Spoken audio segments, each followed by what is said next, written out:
Okay. Hi, everyone. Welcome to today's session. So far, I've discussed a lot. Talk about understanding security controls and also went through the different types of controls. That's common controls, specific, system specific, as well as hybrid.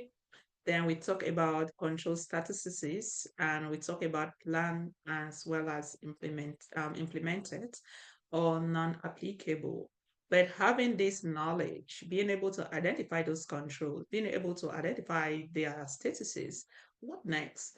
Don't you think it's time for you to document?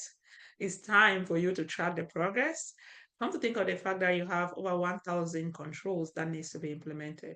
How do you go about it? Is there any approach, any methods or techniques to help you streamline or to make sure that all those controls are being implemented in a timely manner? And that's where we are moving to our next documentation, POEM, Plan of Action and Milestone. I just wanted us to, again, as I said, this is an in-depth curriculum that it took me years to come up with it. And for you to be in compliance with NIST, the NIST standard, FISMA, FEDRAM, these are the mandatory things that or documentations that organizations need to have. Okay. And not even talking the fact that it solely occurs with NIST and FISMA and FEDRAM, even when you work for a company, even if it's a private company, we are not of this, you should be able to replicate it, right? Because you see how wonderful, how easy this document can help you streamline your processes. So let's share our screen and take it from there.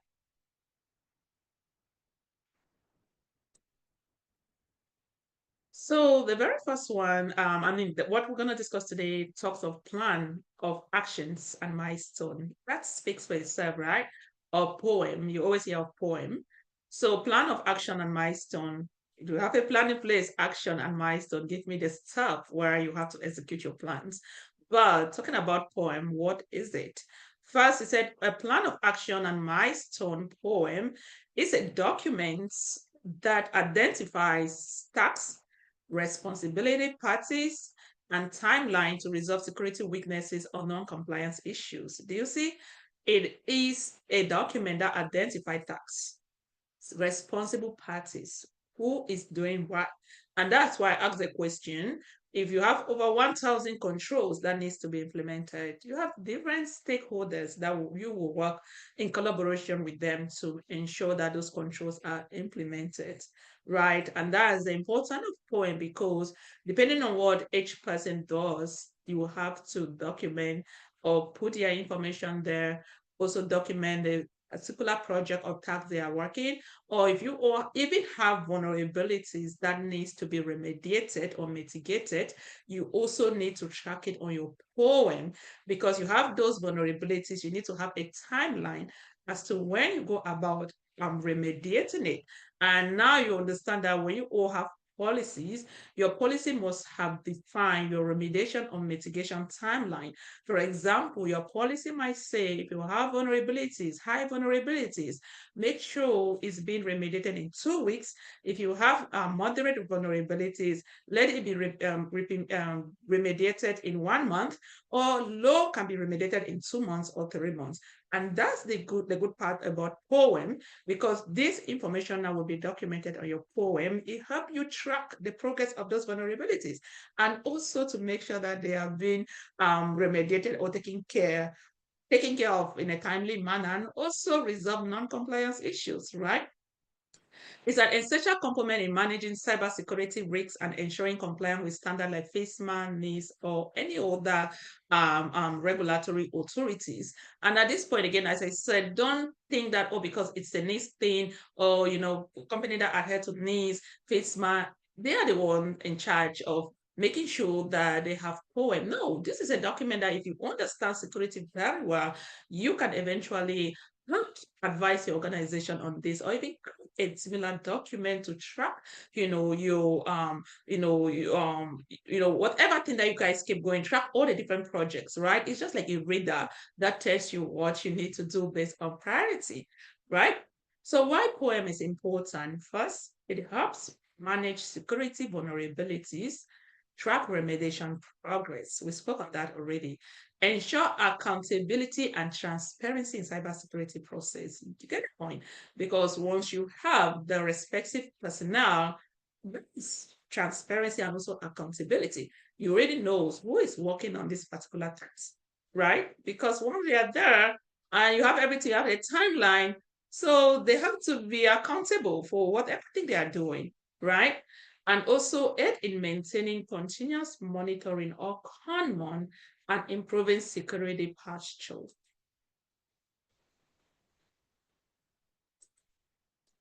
Components of poem. As a matter of fact, at the end of the video or at the end of the slide, I downloaded a poem from Federal Marketplace.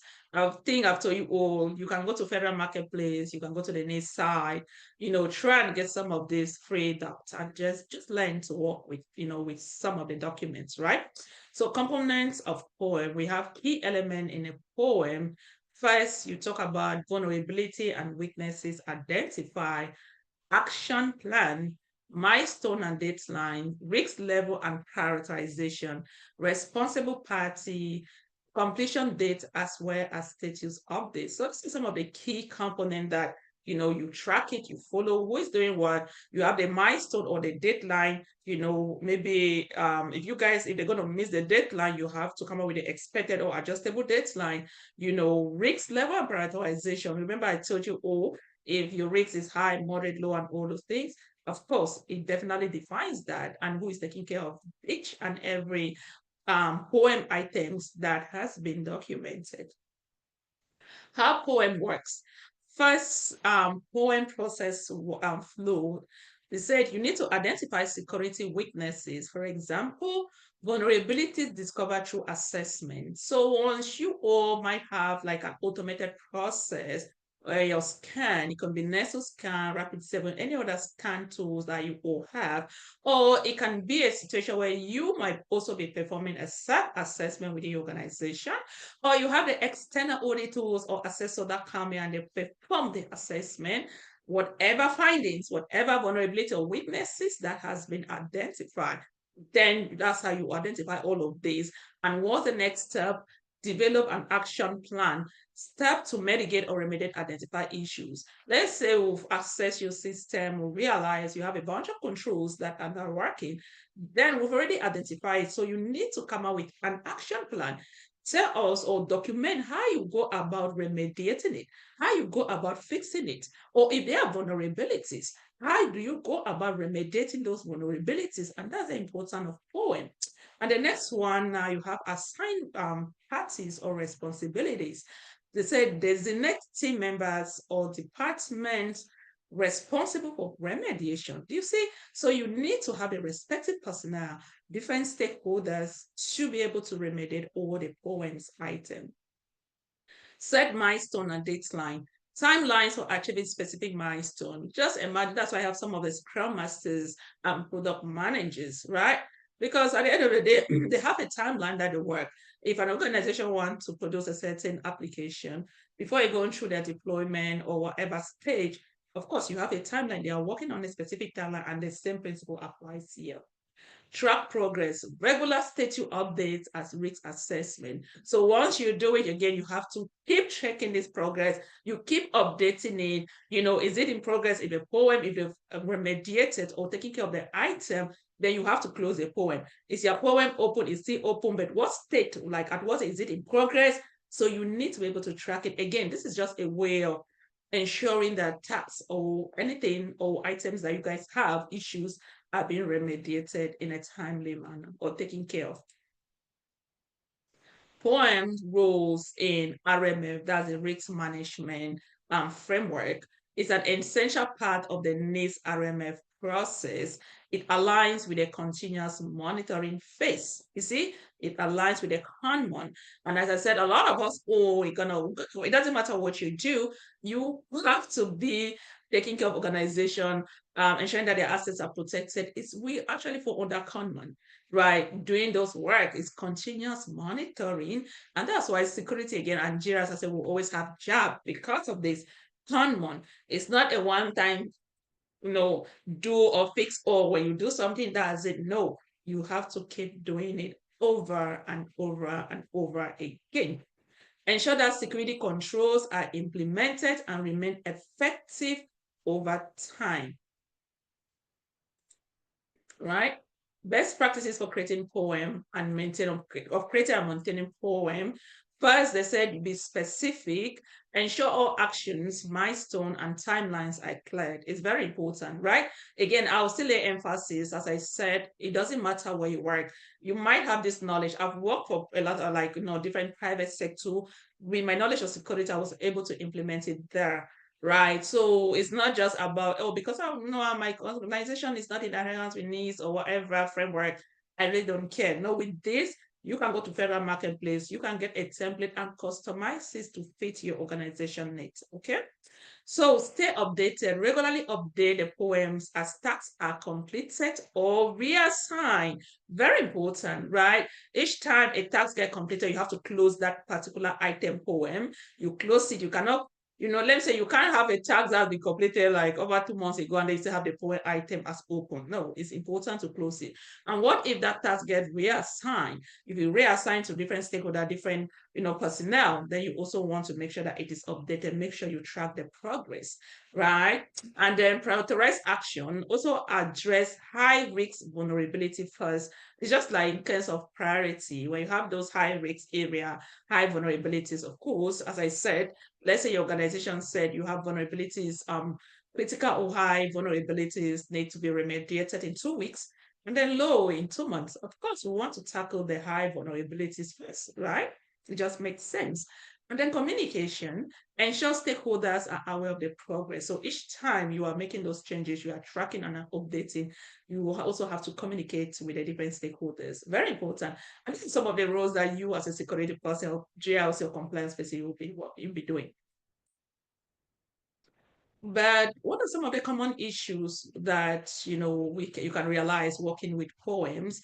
First is the lack of resources, right? If with sufficient team or budget to meet deadlines, then you have a lot of mixed POA&M. Yes, so they will document everything. They will tell you this is their expected time to take care of a certain POA&M item. But I tell you, many a times you have those POA&M items, they have like mixed POA&M item, right? Unclear accountability. You also have ambiguity in who owns that action. So that's why I say you need to really make sure it is clear, right? Document and be more specific. Delay in remediation, we talk of that already. Slower than expected to fix a timeline. And then inadequate updates, gaps in reporting progress and statuses. So those are some of the challenges that come with it. But say POA&M in compliance, talking about POA&M when it comes to the risk management framework or FISMA or PCI-DSS or KEEPA, used in audit and access to demonstrate compliance, right? Essential for continuous monitoring and maintaining authorization to operate. So creation, and then this one will just talk more of like an existing system having those vulnerabilities or whatever thing, or maybe assessor came in and they were able to access your system, they have different vulnerabilities or findings. But what happened when you have a new system? Remember, all along we've been working, going through a new system. What happened if you have a new system where what happened you have a new system where you have identify, categorize the information types, identify security control baseline, selected the security control baseline, identify the control types, hybrid, system specific, or um, inherited, or system specific or common. And then now you also identify the control statuses like plan, implemented. POA&M also come in place, right? So each time you have that plan, you've documented your SSP, you track it. Of course, you create a POA&M item, but if that control gets implemented, it goes to the implemented phase. Once it's been tested, it designed, it works just as it's supposed to be, then you can close that POA item. Then let's see what we have on our slide here. First, it said develop correction actions. For each security control that is missing, inadequate, or needs improvement, develop a specific action plan that outlines one, actions to implement, the step required to bring the system into compliance with the applicable security controls, right? And responsible party, we already spoke about that. The person or team responsible for implementing each control or remediation action. Milestone and deadline, set clear milestone for when specific action should be completed and establish deadline and resource requirement. Identify any resources, for example, personnel, funding, or tools needed to implement the action. So this is some of the steps that you can take if you have a new system that that you need to like implement those security controls.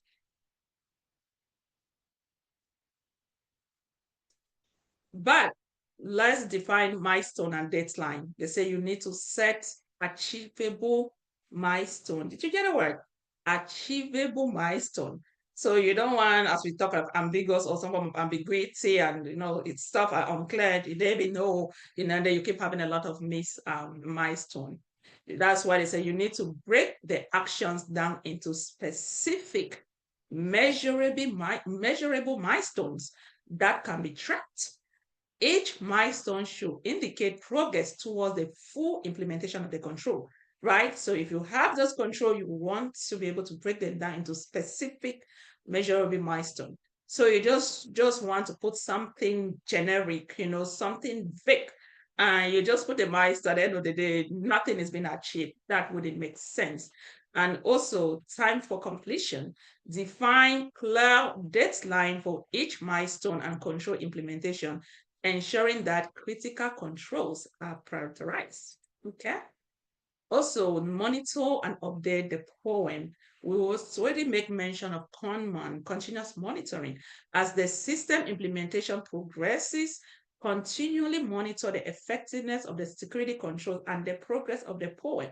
Even when a control has been implemented, okay, you cannot just go and close the POA&M because that control has been implemented. You can test the control. You have to test that control. If the control is working fine, if it's effective, good and fine, you can go ahead and close the POA&M. But if the control is not effective, you can, right? Because the objective has not been attained yet, right? So these are some of the things we want to take note. And even if, let's say, you're working as a self or within, working for your organization, you can also identify some of the different projects that you guys are going to be working on. You can also use this POA&M as a reader to be able to track the progress of all your project or different tasks that you guys are working on. Okay. Also update POA&M regularly. Update the POA&M to reflect the current status of each action, including completion status, any issues, and adjustment to deadline or action if needed. So those are some of the things we want to take note. Right? Document, where am I? Okay, now it's time to document your POA&M. POA&M document should include first, you talk of security weaknesses, a description of each identified security gaps or vulnerability, action plan, specific step needed to address the gap, milestone, achievable milestone. Remember, with deadline for remediation, assign responsible party who is responsible for the action, completion status, current progress. Is it open? Is it in progress? Is it closed? Very, very important. And that's why I say you need to regularly make sure the POA&M is being updated. Okay. Expected completion date. Date when the action is expected to be fully implemented. But what happens if you all cannot meet your expected completion date? That's where you can adjust and come up with a new expected completion date. Okay. Then you test and validate the controls. Why? Once the controls have been implemented, already spoke on this, you want to test and validate the efficacy or effectiveness through security assessment, right? Assessment where you are assessing the controls, right? Like phase 4 or step 4 of the RMF life cycle. Step 4 actually talk about assessment of security controls. Once those control has been implemented, the next step is to be able to assess the controls. Where you again, how do you do it? There are ones that you have to run vulnerability scan, you assess. You can also run vulnerability scan. You can also run penetration test, right, to see whatever vulnerability you guys have at the level of your network. If there are any additional weaknesses or vulnerabilities, update the POA&M with correction items. You see, if there are any additional weaknesses, then you also have the correction item columns. And authorize the system. All the necessary security controls are implemented and validated. And the POA&M shows that all actions has been addressed or are on track, the system can proceed to the authorization phase, right? This is where the system achieves its authorization to operate, indicating that it has met the necessary security requirements, vulnerability scan and penetration testing. If there are any additional weaknesses or vulnerabilities, update the POA&M with correction actions. And the last slide here, we just have an example of a POA&M, as I said, for a new system. I'll also pull the Excel that I got off from the federal marketplace. So for example, let's just say they see the first one, security weakness. We have a misencryption on data. You see the action time and the action plan where first we want to implement encryption for sensitive data in transit and at rest. Do you see? You specify it can be only in transit, over the internet or at rest, something stored in the database. And the responsible party, we have IT security team, of course. So this is going to be assigned to them. They have the manager that also follow up to make sure that attacks will be completed. Milestone, say complete implementation of encryption on all storage systems, right? Or it can be just one system, but whatever system is it, that is going to be documented. And that's why we want to be specific. And then due date, do you see? It is due on this date and then status is open. But each time maybe you start working on it, you want to put maybe it's open, it is in progress, maybe they've started working on it, it's in progress state. And once it's been implemented or taken care of it, then you close your POA item. So also you have incomplete access controls where you have to set role-based access control for user authentication, role-based according to their role. And who is a responsible party? We have the system administrator, and they say finalize role-based access control configuration for users access. And then you see like this one, it is already in progress. They've started already. But once that is done, then you can move to the closed state. And the last one is on patch vulnerabilities. First, action plan, apply security patches to the operating system and applications. Or it can be like a patch Tuesday where you have Microsoft will have to push out their patch. If they have to push it that they make sure, all your asset has been patched. If not, then you can eventually create POA&M item.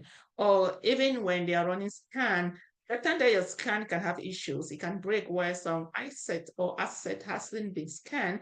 And that's where you also want to make sure that you have a POA&M item for that. Because at the end of the day, remember, we want to stay in compliance. We are helping organizations better protect their assets. In the course of doing that, you need to be good in documentation.